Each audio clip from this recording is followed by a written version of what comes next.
Hello students, subscribe the Fundamental Pharmacy and press the bell icon for more videos. Hello students, join our online course for GPAT Niper Drug Inspector to get assured amazing rank.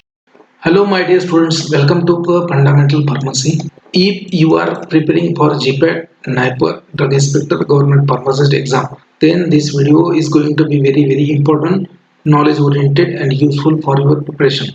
So it's my request to you, please watch this video until end. My dear students, in this video we are going to see classification number 7, that is a classification of your drugs used in the treatment of cough. So it is a very important classification for your GPAT Niper DI pharmacist exam. So it's my request to you again, please watch this video until end. Students, before seeing the actual classification, you should know what do you mean by cough. Cough hota kya hai? So cough is a kind of protective reflex. The main aim of this cough reflex is nothing but to remove or to expel the respiratory secretions or any foreign particle from your bronchi. Now this reflex is there in body against the stimulation of chemoreceptors and mechanoreceptors of your bronchi. तो कफ क्या है? कफ एक protective reflex होता है. इसका काम क्या है कि इसका मेन काम होता है कि आपके ब्रोंकियस में जो सिक्रेशन बढ़ गया है या फिर आपके ब्रोंकियल में जो भी पार्टिकल्स है उसको रिमूव करने के लिए ये प्रोटेक्टिव रिफ्लेक्स होता है. और जैसे ही आपके ब्रोंकाई में सिक्रेशन बढ़ जाता है या फिर आपके कोई पार्टिकल आ जाता है, ब्रोंकियस के जो केमोरिसेप्टर्स होते हैं, जो मैकेनोरिसेप्टर्स होते हैं, वो स्टिमुलेट हो जाते हैं और ये रिफ्लेक्स प्रोड्यूस होता है. So that is a cough. Basically this cup is of two types. So first one is known as a non-productive cup or useless cup. In this central cup suppressants are used.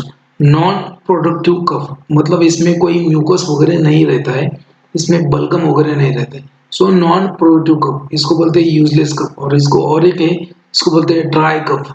So non-productive cup or useless cup or dry cup. So central suppressants are used. और second type होता है कफ का productive cough और useful cough और it is a wet cough. This cough is because of the increased bronchial secretion. So the main aim is to remove the airway secretion. So that's why यहाँ पे expectorant drugs are used. Expectorant are used, not a cough suppressant. So there are two types of cough, non productive cough और useless cough और dry cough. So in this cup suppressants are used. Now second type is nothing but the productive cup or useful cup or wet cup. In this expectorants are used. Now what are the treatment strategy for the cup? So treatment strategy is a symptomatic. Whatever symptoms are there. Suppose you are suffering from sore throat. So there you have to use antibiotic. Suppose you are suffering from wet cup. So there you have to use expectorant. Suppose you are suffering from dry cup. So you have to use central cough suppressant. So depending on that. So अगर आपका कफ जो है तो ये तो यहाँ पे एक सुंदर लड़की है तो कफ करते हुए भी थोड़ा सा अच्छा ही लग रहा है. So first term related to treatment strategy is nothing but the expectorant. So what is mean by expectorants? So these are the drug which will remove the bronchial secretion, which will expel the mucus and bronchial secretion from your bronchi. So they produces the cough and decreases the volume of secretion. Then what is meant by mucolytics? So these are the drug which decreases the viscosity of your mucus. That means they break down the mucus. Next term is nothing but the mucokinetic. What is meant by mucokinetic? So these are the drug which increases the flow and transport of your mucus. So known as the mucokinetics. Next term आता है आपका mucoregulators. Mucoregulators मतलब क्या? These drug control the process of hyper secretion of mucus. तो expectorant मतलब क्या कि ये वाले ड्रग क्या करेंगे, जो सिक्रेशन है वो उसको एक्सपेल करेंगे, रिमूव करेंगे फ्रॉम द ब्रोंकाई. और म्यूकोलाइटिक्स क्या है, जो म्यूकस बना है उसको थिन करेंगे, they will break down the mucus, उसको म्यूकोलाइटिक बोलते हैं. म्यूकोकाइनेटिक किसको बोलेंगे? ये जो ऐसे ड्रग है कि ये क्या करेंगे, म्यूकस का फ्लो बढ़ा देंगे या फिर ट्रांसपोर्ट बढ़ा देंगे, उसको बोलते हैं म्यूकोकाइनेटिक्स. म्यूको रेगुलेटर किसको बोलेंगे? जो सिक्रेशन होता है म्यूकस का उसको कम करते हैं. सो they control the process of hyper secretion of mucus. Now will see the different causes for cough. कफ क्यों होता है? कफ के डिफरेंट रीजंस होते हैं. सो कफ may be because of the respiratory infection. So upper and lower respiratory tract infection. So in this case you have to use specific antibiotic. अगर infection की वजह से हुआ है तो वहाँ पे एंटीबायोटिक यूज करना पड़ेगा. If cup is due to either smoking or bronchitis or bronchiectasis. So अगर कफ आपका स्मोकिंग की वजह से है, ब्रोंकाइटिस की वजह से है या फिर ब्रोंकाइटिस की वजह से है, सो वहाँ पे उसके जो भी रीजन है उसको स्टॉप करना पड़ेगा. So you have to stop the smoking, avoid the allergen. जैसे ब्रोंकाइटिस में होता है कि आपको कोई एलर्जी है तो उसके वजह से ब्रोंकाइटिस होती है. सो वहां पे जाना छोड़ दो पोलन ग्रेन्स में. Then postural damage. So this is the treatment. Suppose your cough is due to pulmonary tuberculosis. अगर आपको कफ हुआ है क्योंकि पल्मोनरी ट्यूबरकुलोसिस है, सो ऑब्वियसली आपको एंटीटीबी ड्रग यूज करना पड़ेगा. कफ ड्यू टू अस्थमा. अगर अस्थमा की वजह से कफ है तो ब्रोंकोडायलेटर्स यूज करना पड़ेगा, ग्लूकोकॉर्टिकॉइड यूज करना पड़ेगा. अगर कफ आपका ड्यू टू पल्मोनरी यूसिनोफिलिया, अगर यूसिनोफिल्स का मूवमेंट अगर पल्मोनरी एयरवे में ज्यादा हो गया तो उसकी वजह से है तो आपको यहाँ पे कॉर्टिकोस्टेरॉइड्स यूज करने पड़ेंगे. They are known as immunosuppressant. Then अगर if cough is due to sinusitis then you have to use antihistamines then antibiotics and nasal decongestant. अगर कफ आपका GERD से है, gastroesophageal reflux disease. Gastroesophageal reflux disease. Because of this, if you are suffering from cough, then you have to modify your diet. You have to use proton pump inhibitors, mosapride, rapid head elevation. मतलब अगर कोई आपको GERD हो गया तो अगर आपका gastro-oesophageal reflux disease है तो आपका अगर थोड़ा सा आप तकिया लेके सो गए तो आपका थोड़ा सा रिलीफ मिल जाता है. तो bed head elevation. If cough is due to the ACE inhibitors. अगर कोई अगर हाइपरटेंशन का पेशेंट है उसमें एस इनहिबिटर्स अगर यूज करते हैं जैसे प्रिल्स, इनाप्रिल, लिसनाप्रिल, पोसनाप्रिल, कैप्टाप्रिल, ये वाले ड्रग क्या है उनका एक एडवर्स इफेक्ट होता है कि dry cough. So if cough is due to the ACE inhibitor then you have to replace that ACE inhibitor with angiotensin receptor blocker.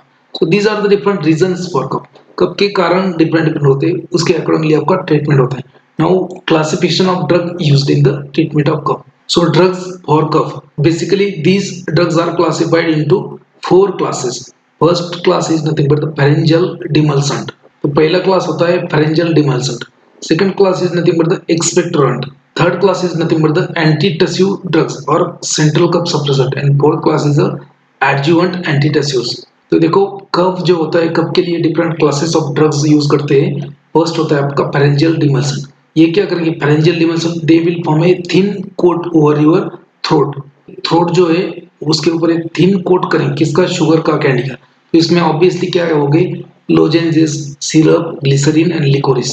So they are known as the pharyngeal demulcent. You can remember this by SGL. Glycerine, syrup, lozenges and liquorice. Okay.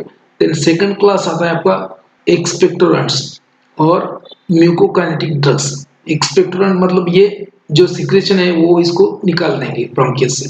म्यूकोकाइनेटिक drugs. So in that expectorant also you have 2 subtypes which acts reflexly. इनको बोलेंगे reflex expectorant या फिर secretion enhancer. ये क्या करेंगे bronchial में secretion बढ़ा देंगे ताकि वो बड़ा हुआ सब सिक्रेशन निकल जाए. They are known as reflex expectorant. तो इसमें ये आएंगे potassium citrate, potassium iodide, then guanfacine, then tolubalsam, vasaka and ammonium chloride. तो इसको एक क्या एक ट्रिक लगा सकते हैं आप, AG विशाल के पप्पा, AG विशाल के पप्पा. ठीक है. कैसे? A for ammonium chloride, G for guanfacine, P for vasaka, पप्पा फॉर PP. पप्पा मतलब PP. So potassium citrate and potassium iodide. AG Vishal के पप्पा तुम इधर आओ. A for ammonium chloride, G for guanfacine, P for Vishal के पप्पा, P फॉर वसाका, पप्पा for potassium citrate, potassium iodide and इधर आओ मतलब तुम इधर आओ मतलब टोलूबल्स. AG विशाल के पप्पा तुम इधर आओ. So you can remember this secretion enhance. Now second one is mucolytic. ये क्या करेंगे म्यूकोस को ब्रेक डाउन करेंगे. So in that you have bromhexine, ambroxol, acetylcysteine and carbocisteine. So यहाँ पे ब्रोमोहेक्सिन क्या है, it is a derivative, semisynthetic derivative of vasicinone. Question इसके ऊपर आ चुका है. Then ambroxol, acetylcysteine is also known as a Mucomist. इसको क्या बोलेंगे म्यूकोमिस्ट. तो म्यूकोमिस्ट जो है एसिटिलसिस्टीन एंड कार्बोसिस्टीन. तो म्यूकोलाइटिक्स में ये 4 ड्रग आपको याद रखना है. ABCA. A मतलब एम्ब्रोक्सोल, B मतलब ब्रोमोहेक्सिन, C मतलब कार्बोसिस्टीन, A मतलब एसिटिलसिस्टीन. नाउ थर्ड कैटेगरी आता है drugs used in the cough, antitussive और cough suppressant. Cup suppressants or they are also known as central cup suppressant. Central cup suppressant again they are classified into 4 type. तो cup suppressant जो होता है वो dry cough के लिए होता है. जो वेट कफ होता है उसके लिए एक्सपेक्टोरेंट होता है. ठीक है, याद रखो ये एक्सपेक्टोरेंट के लिए जो जिसमें सिक्रेशन हुई, जिसमें म्यूकस है, तो वो उसको बोलते हैं वेट कप और productive cup. So in the productive cup, expectorant are used. In the dry cup, these antitussive or central cup suppressants are used. Now this central cup suppressant, they are divided into 4 type. तो पहला इसमें क्या है, opioids, opioid derivative. इसमें आपको आएगा codeine, ethyl morphine and फॉलकोडीन. तो ये कोडीन, इथाइल मॉर्फिन एंड फॉलकोडीन, ये सब क्या है, कुछ नेचुरल अल्कोलॉइड जैसे लग रहे हैं. Codeine, pholcodine and ethyl morphine, they are known as opioids. ये हैबिट फॉर्मिंग होते हैं इसलिए उनको ओपियोइड बोलेंगे. ये नार्कोटिक होते हैं इसलिए इनको ओपियोइड बोलेंगे. सेकंड सब टाइप उसमें आता है नॉन ओपियोइड. ये भी उनके ही डेरिवेटिव है, लेकिन ये क्या करेंगे, ये नॉन ओपियोइड है, मतलब ये नींद नहीं करेंगे, नार्कोटिक नहीं है. So in that noscapine, dextromethorphan, chlophedianol, chlophedianol. So noscapine, dextromethorphan and chlophedianol. So these are the CDN, कैसे भी याद रखो. थर्ड कैटेगरी आता है उसमें एंटी हिस्टामाइंस.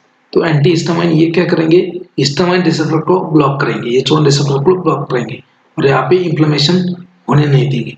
सो इसमें आता है क्लोरफेनारामाइन, डाइफेनाइट्रामाइन एंड प्रोमिथासिन. ठीक है. कोडिन का एक फेमस कफ सिरप आता है आपका, कोडेक्स नाम का जो कफ सिरप आता है उसमें कोडिन आता है. देन अभी जो एस्कोरिल डी वगैरह जो कफ सिरप आता है उसमें डेक्स्ट्रोमिथोफार्म आता है. और ये एंटी हिस्टामाइन में जो डाइफेनाइट्रामाइन है, ये फेमस कफ सिरप होता है इसका. बेनाड्रिल कफ सिरप का नाम सुना होगा आपने, उसमें ये डाइफेनाइट्रामाइन होता है. ये क्या करता है, नींद प्रोड्यूस करता है. जो एंटी हिस्टामाइन ड्रग होते हैं वो क्या करते हैं, सेडेशन प्रोड्यूस करते हैं. Chlorpheniramine, diphenhydramine, then promethazine, these are the anti histamine. PCD पर देखो, PCD, P for promethazine, C for chlorpheniramine, D for diphenhydramine. PCD मतलब क्या है, ये एक नया कंपनी है, मतलब आपके पास कोई मैन्युफैक्चरिंग यूनिट नहीं है, आप कहाँ से भी मैन्युफैक्चर करके लेके आते हो टैबलेट और डॉक्टर को बेच रहे हो, वो PCD कंपनी जो है फ्रेंचाइजी टाइप, फ्रेंचाइजी कंपनी है. तो ये होता है. नेक्स्ट क्लास उसमें आता है, लास्ट में आता है पल्मोनरी रिसेप्टर डीसेंसिटाइजर. तो कफ में क्या होता है कि पल्मोनरी रिसेप्टर जो होते हैं उसका सेंसिटाइजेशन होता है, वो एक्टिवेट हो जाते हैं. तो उनको डीएक्टिवेट करने वाला ड्रग कौन सा है, पल्मोनरी रिसेप्टर डीसेंसिटाइजर, प्रेनॉक्स डायाजिन, प्रेनॉक्स डायाजिन. ठीक है, याद रखो. नाउ लास्ट क्लास आता है आपका नोन एज एडजुवेंट एंटीडेसिव और they are known as a bronchodilator. इसमें आता है salbutamol and terbutaline. both are nothing but the beta 2 receptor agonist, adrenergic beta 2 receptor agonist. Pharyngeal demulcent, they will relieve your cough by their physical action. They will form a coat, they will form a thin layer on your throat. Pharyngeal demulcent. Expectorant, they will expel the mucus from your bronchial secretion by two way. Two drug will increase the secretion and they acts by reflexly. Potassium citrate, iodide, guaifenesin, tolu balsam, vasaka, ammonium chloride. So AG Vishal के पप्पा तुम इधर आओ. ठीक है, A मतलब ammonium chloride, G for guaifenesin, Vishal मतलब वसाका, पप्पा मतलब potassium citrate, potassium iodide and तुम मतलब टोलोबाल्सम, इधर आओ. ठीक है, विशाल के पप्पा इधर आओ. ये पूरा सिक्रेशन एनहांस. देन म्यूकोलाइटिक्स में आएगा आपका ABCB, ABCA. ये Amitabh Bachchan A. So A for acetylcysteine, apraxole, B for bromoxyl and C for carbamazepine.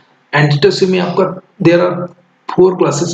So opioidal drug, non-opioid, antihistaminic and pulmonary receptor desensitizer. तो इसको याद रखो, prenoxdiazine, ये ड्रग आपको याद रखना है, prenoxdiazine.